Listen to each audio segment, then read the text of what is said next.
അധികമാരും കൈവയ്ക്കാത്ത മേഖലയെ പെൺകരുത്തിന്റെ പരിശ്രമം കൊണ്ട് കീഴ്പ്പെടുത്തി കാസർഗോഡ് നീലേശ്വരം സ്വദേശി സിന്ധു. 16 വർഷത്തെ സ്വപ്നമായിരുന്നു അത്. ആ സ്വപ്നം നിറവേറ്റിയതിന്റെ സന്തോഷത്തിലാണിപ്പോൾ. കാസർഗോഡ് ജില്ലയിലെ ആദ്യ വനിതാ മൊബൈൽ ടെക്നീഷ്യയെ റിപ്പോർട്ടർ പരിചയപ്പെടുത്തുന്നു.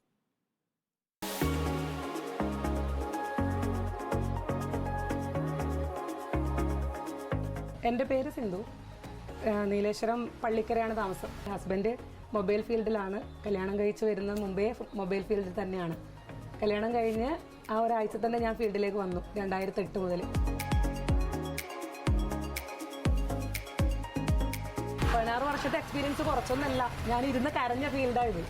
ഒന്നും വർക്ക് ചെയ്യാനാവാതെയും കസ്റ്റമറെ ഡീൽ ചെയ്യാനാവാതെയും 10 വർഷം ഞാൻ ഒറ്റയ്ക്ക് നടത്തി. ഹസ്ബൻഡ് ഗൾഫിൽ പോയ സമയത്ത് 10 വർഷം ഞാൻ ഒറ്റയ്ക്ക് നടത്തി. എങ്ങനെയെങ്കിലും വർക്ക് ചെയ്ത് പൈസ വാങ്ങി നമ്മൾ വാടകയ്ക്ക് താമസം ഉണ്ടായത്. ഇപ്പോൾ ഒരു വീടെല്ലായി നല്ല നിലയിലേക്ക് എത്തി, 2 ഷോപ്പിലേക്ക് എത്തി.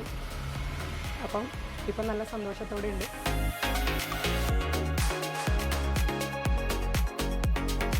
മൊബൈൽ ഇല്ലാതെ ആരും ജീവിക്കുന്നില്ല എന്ന് തന്നെ പറയണം. ഒരു ദിവസത്തെ ഫുഡില്ലെങ്കിൽ എല്ലാവരും ഒരു ദിവസം പട്ടിണി കിടക്കും. പക്ഷെ മൊബൈൽ ഇല്ലാതെ ആരും നിൽക്കുന്നില്ലല്ലോ. കാർസെറ്റി വെള്ളിക്കോത്ത് ഇൻസ്റ്റിറ്റ്യൂട്ടിൽ നിന്നാണ് ഞാൻ ശരിക്കും കോഴ്സ് പഠിച്ചിറങ്ങിയത്.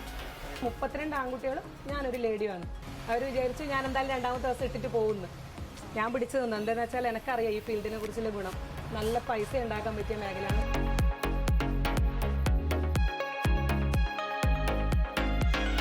IC റീബോളിങ് ശരിക്കും ഒരു 10 വർഷത്തോളം എക്സ്പീരിയൻസ് ഉള്ള ഒരു ടെക്നീഷ്യന് മാത്രമേ പറ്റൂ. ബാക്കിയല്ല, ഞാൻ ഡിസ്പ്ലേ മാറ്റും, ഡെഡായ സെറ്റ്, വെള്ളത്തിൽ വീണ സെറ്റ് എല്ലാം റിപ്പയർ ചെയ്യും.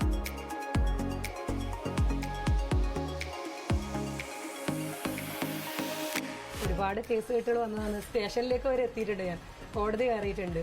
കളവ് പോയ സെറ്റിന് കോടതി കയറി ഇറങ്ങിയിട്ടുണ്ട്. പിന്നെ സർവീസിൽ കംപ്ലൈൻറ്റ് വന്നിട്ട് അത് തൃപ്തിയായില്ല എന്ന് പറഞ്ഞിട്ട് കൺസ്യൂമർ കോർട്ടിൽ കംപ്ലൈൻറ്റ് കൊടുത്തിട്ട് അങ്ങനെ ഞാൻ പ്രഗ്നൻ്റായ 9 മാസം പ്രഗ്നൻ്റായ ഞാൻ ഇഷ്ടം പോലെ 1 മാസം 2-3 പ്രാവശ്യം കൺസ്യൂമർ കോർട്ട് കയറി ഇറങ്ങിയിട്ടുണ്ട്.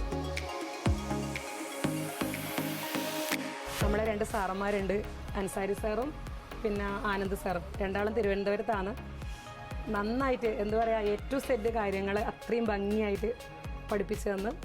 ഒരു സാറന്മാരോട് ഒരുപാട് നന്ദി. എന്നെ പഠിപ്പിച്ച് ഈ നിലയിലേക്ക്, ഈ കോഴ്സിലേക്ക്, ഈ ടെക്നീഷ്യൻ എന്നുള്ള രീതിയിലേക്ക് മാറ്റിയെടുത്ത RCT കാസർഗോഡ് വെള്ളിക്കോത്ത് ഇൻസ്റ്റിറ്റ്യൂട്ടിനോടും ഒരുപാട് നന്ദി. അവിടുത്തെ സാറന്മാരോടും സ്റ്റാഫുകളോടും എല്ലാവരോടും ഒരുപാട് നന്ദിയുണ്ട്. വീഡിയോ ജേർണലിസ്റ്റ് ഇബ്രാഹിമിനൊപ്പം reporter Arjun Hema, in reporter Kasaragod.